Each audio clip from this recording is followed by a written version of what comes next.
Hi everybody, thanks for joining me for today's video. This is DeMars Coaching. My name's David. A lot of you watch my videos because a lot of you have suffered from tumultuous, abusive, traumatic relationships. And if you've watched many of my videos, you'll know that I believe this starts and begins and comes from, derives from our childhood. And I think it's important to understand and learn about our experiences, to alleviate all kinds of guilt and shame, to know what went wrong, to not allow it to happen again, and to start giving ourselves what we needed then and didn't receive from neglect. Something that I've talked a lot about are narcissistic parents, and I'm not calling anyone narcissist. That's a personality disorder, although many may be. I'm saying high in narcissism parenting, and that's where the parent is, their attention is not on the child, it's on the parent, where they're not meeting the child's needs. It becomes a selfish parent. This could be because the parent grew up abused and neglected themselves and becomes reliant on others. It becomes reliant on their children. Narcissistic parenting, if I had to sum it up as in one example, it would just simply be that if you do what the parents want, you're rewarded. You're a good child. And if you do not do what they want, you're bad. And this comes out as hateful, could be violence, stuff like this. So today's video is about the devouring mother archetype. This is coined by Carl Jung. And I'm going to dive into this a little bit. I'm not going to go into every detail, but really this is the narcissistic mother. And commonly may have many disorders, syndromes, and may have a personality disorder, commonly borderline personality disorder, narcissistic personality disorder, histrionic personality disorder, and antisocial personality disorder. These are the cluster B personality disorders. So Carl Jung coined the term the mother archetype. And I'm actually going to quote Carolyn Myss because she puts it well. The devouring mother consumes her children psychologically and emotionally and often instills in them feelings of guilt at leaving her or becoming independent. And that's the narcissistic parent again. That if you want to do anything for yourself, so anything you do for us is good, anything you do for yourself is selfish, it's bad, to leave, to go to college, to get married, all these things. So I read an article, and I'm going to quote some things out of an article, and I'll post the article in the description box if you guys want to read it. The mother who selfishly loves her children rather than selflessly, so selfish rather than selfless, as would be better for them. She does so out of protecting them from the real world. In fact, forcing children to permanently be reliant on their mother and total incompetence as far as independence goes, not teaching them any independence at all, wanting them to be completely reliant on them. And that's really common in the narcissistic relationships you guys have had in adulthood, isn't it? Whether it's just completely infused with you, enmesh, losing a sense of yourself, them not maybe having one. And again, the narcissistic parent, do what she wants and she'll be loving. Don't do what she wants, do what you want, and she's hateful, possibly even homicidal. And I'll get into that. That's serious. Deeply afraid to be alone. Solitude with herself.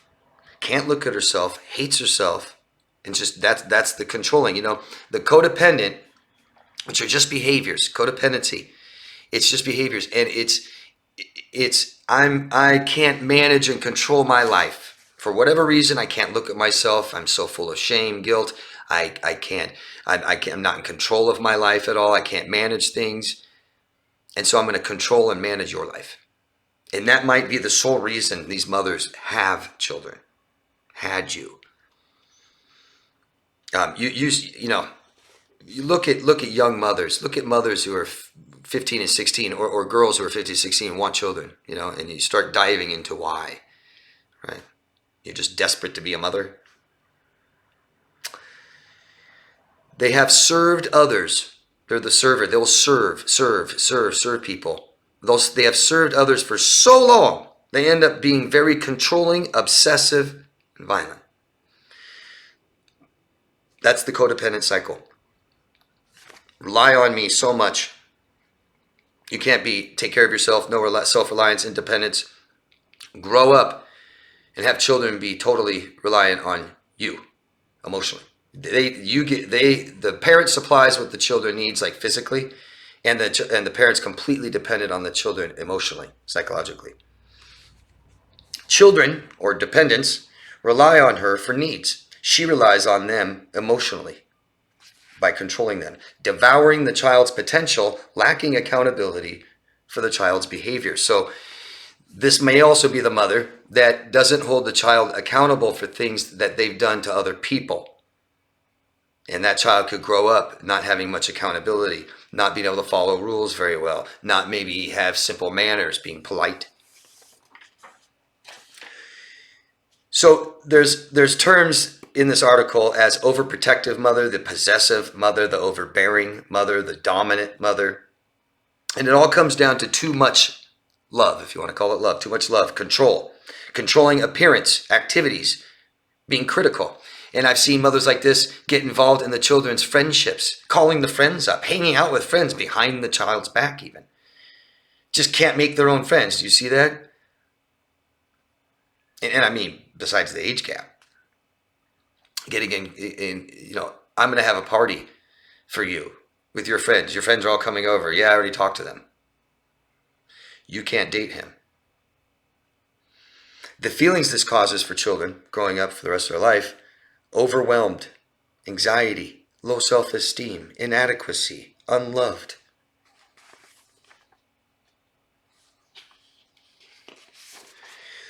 The most extreme version of this mother is Munchausen by proxy. Now it's called fictitious disorder onto others. You guys have known about Munchausen. I just happened to make a video yesterday about Munchausen. If you want to learn what that is more, watch it. The connection between Munchausen and borderline personality disorder. Munchausen by proxy. Munchausen is I fake disease, I fake medical conditions, illnesses to get attention, for money, things like this. And the onto others, or by proxy, would be onto someone else.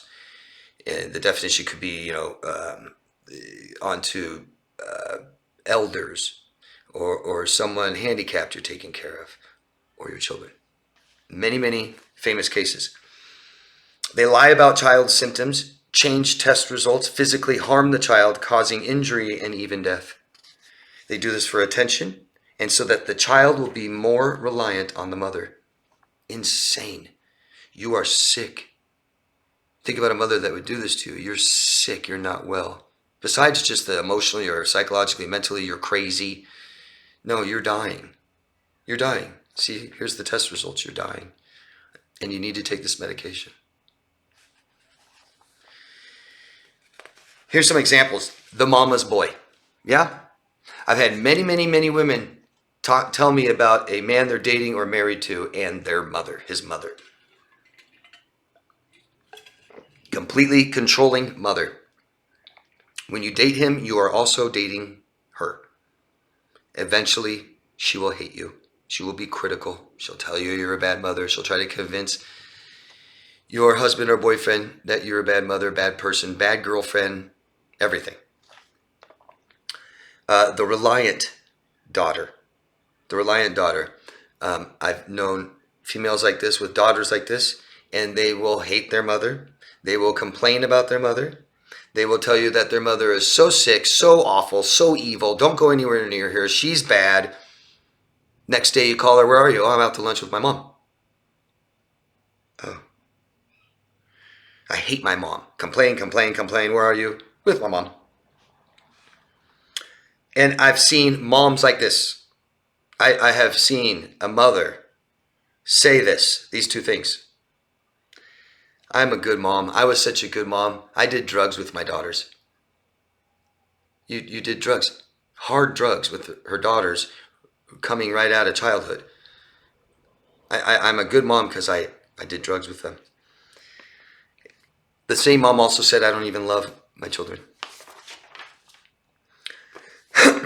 Financial exploitation.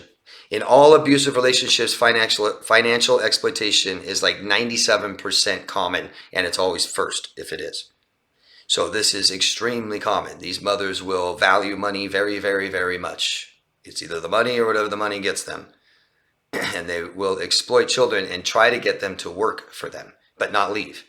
Literally. They'll have a house, they'll have rooms, and they'll try to get I've seen mothers like this that try to get other people in the house to control them and work for me and give me all your money. And they'll get the children to do that, and they'll get the children's boyfriends and girlfriends to live there and work and give them all their money.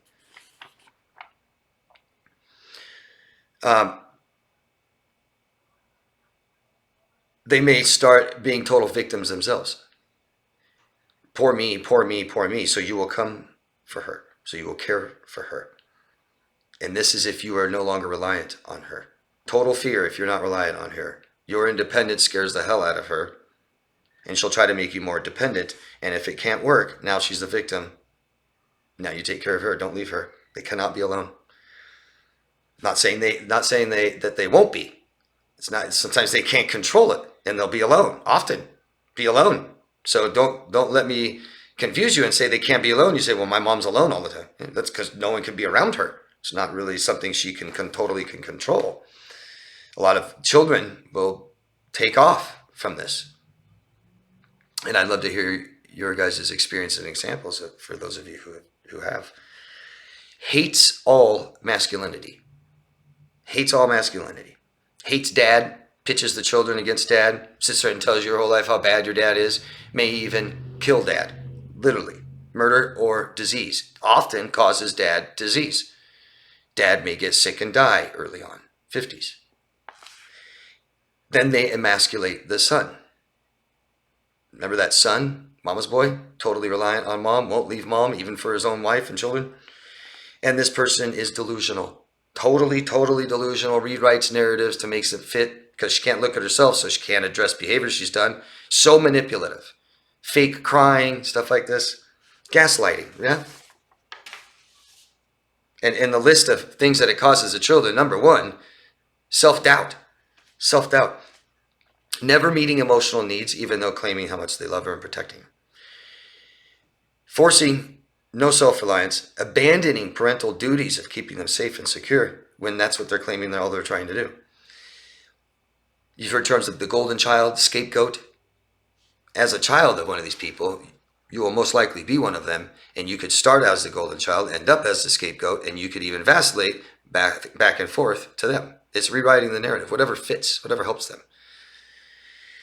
This is so damaging. I've heard just countless stories. Countless, hundreds of stories of moms like this. The mother relationship is most important, meaning it causes the most damage it can. And any of you who have suffered in a childhood from a mother like this, I'm very, very sorry. And I hope that you're finding help and recovering and learning, because everybody who grew up like this needs help, for sure, because you didn't get the basics of life, and we need help to do that. Most likely we won't be able to do that for ourselves until we get some help to do that. So I recommend all of you, if any of this is something that applies to you, if you say, yeah, this is my childhood, this is my mother, then get help, okay? Get help. We all need help in our lives, and that really, because if not, you may have a whole life of disparity, of anxiety, not very good relationships, allowing people to control you. Please, anyone ask questions, please share your examples. I really, really appreciate your guys' examples that you share down below. And for those of you watching, go read those. They're really good. And always ask questions. Anything you want, ask me and I'll answer them. And always love yourself first, guys. Anybody that wants coaching, DavidDeMars.com. Love yourself first. Thanks, guys. Bye.